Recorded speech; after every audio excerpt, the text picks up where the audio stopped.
12 September সকালে গাইবান্ধা সাঘাটার সড়কে ভরতখালী নামক স্থানে সাঘাটা ইউনিয়নবাসীর আয়োজনে যৌথ বাহিনীর নির্যাতনে সোহরাব হোসেন আপেল ও শফিকুল ইসলামের মৃত্যুর প্রতিবাদে মানববন্ধন কর্মসূচি ও বিক্ষোভ পালন করেছে। মানববন্ধন কর্মসূচিতে বক্তব্য রাখেন চেয়ারম্যানের ভাই সুজাউদ্দৌলা সুজা, শামসুল হক, মাসুদুর রহমান মাসুদ, আমিনুল ইসলাম, তহমিনা অ্যানি ও রোকসানা আক্তার প্রমুখ। রাত 12টার দিকে আমি বেটা খাওয়া দেয় মানে শুরু এর মধ্যে কাজের ছেলেটা বলতেছে আর্মি আসছে দরজা ফেঁকতেছে। গত 9 সেপ্টেম্বর গভীর রাতে যৌথ বাহিনী সাঘাটা ইউপি চেয়ারম্যান মোশাররফ হোসেন সুইটের বাড়িতে অভিযান চালায়।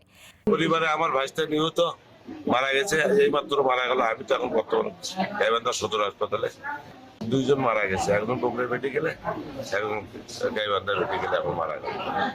দরজা খুলে দেওয়ার সঙ্গেই বলছে হ্যান্ডসাপ তাড়াতাড়ি এই বাড়ি করতে আমার বউ বাচ্চা মিলে এক রুম নিয়ে গেল।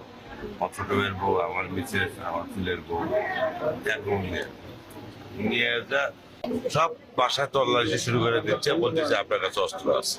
সারা রাত অভিযান শেষে UP chairman Mosharraf Hossain sweet, Sohrab Hossain apple, বাসার কাজের লোক শফিকুল ইসলাম, বাসাটা গ্রামের রিজাউল ইসলাম রকি ও শাহাদত হোসেন পলাশকে আটক করে যৌথ বাহিনী অমানবিক নির্যাতনের কারণে গাইবান্ধা সদর হাসপাতালে চিকিৎসার জন্য পাঠায়।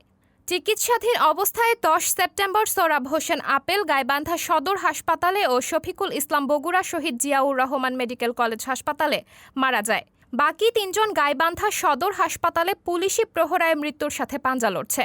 মানববন্ধনে বক্তারা বলেন, যৌথ বাহিনীর অমানবিক নির্যাতনে সোহরাব হোসেন আপেল ও শফিকুল ইসলাম মারা গেছেন। UP chairman Mosharraf Hossain sweet সহ 3 জন মৃত্যুর সাথে পাঞ্জা লড়ছে। সাবরিনা জলিল, সবার কথা।